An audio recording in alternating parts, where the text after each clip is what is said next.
Assalamualaikum po sa inyong lahat. Ito po ang inyong lingkod, Yuritech at your service. May tanggap po ako ngayon dito na iPhone 11 no display. At ang history po ng unit na to ay nabasa daw ng tubig ayon sa kapwa kong technician.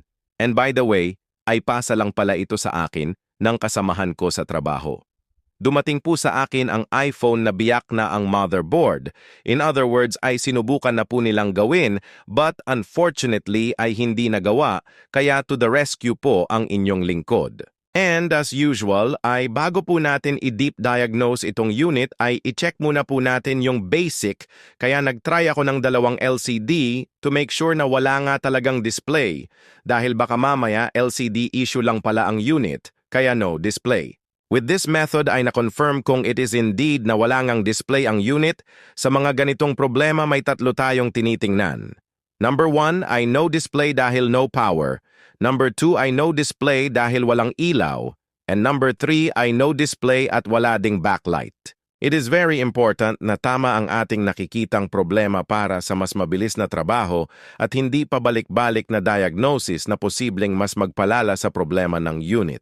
At dahil sa mga karagdagang pagsusuri na aking ginawa, ay napagtanto kong ang main problem ng unit ay no display and no backlight. At dahil alam na natin ang totoong problema ng unit, ay pwede na tayong mag-proceed sa next issue.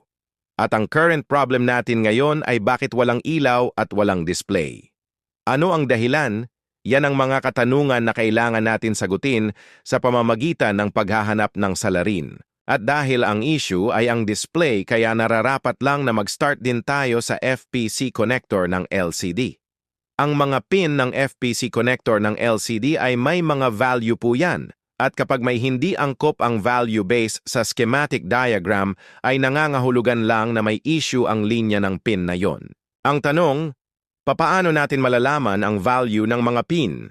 Ang sagot ay sa pamamagitan ng schematic diagram at multimeter via diode mode setting.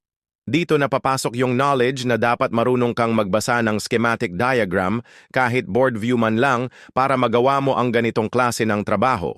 Kaya kung gusto mong lumawak ang iyong kaalaman sa pagre-repair, ay I recommend na umattend ka ng mga paid trainings and make sure legit yung mapipili mo kasi baka imbes na matuto ka ay maluto ka pala.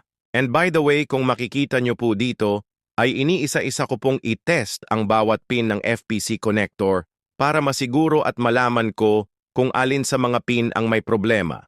At may nakita nga akong open line sa mga pin at ito ang pin number 1 at pin number 4. Kaya ang ginawa ko ay ginamper ko na lang, pero hindi pa rin nag-display ang unit. Ibig sabihin ay may iba pang dahilan, kaya hindi pa rin nagdi-display ang iPhone 11 na to. So ang ginawa ko po ay tinrace ko ang linya ng pin number 1 and 4 kung saan ang kanilang destinasyon at napag-alaman kong connected ang pin number 1 and 4 sa U5500 chip which is the display driver IC. Then tinest ko rin ang mga components sa gilid ng display driver IC to check if may short ba sa mga ito, ngunit wala naman akong nakitang short, kaya nag-decide na akong palitan ang display driver IC.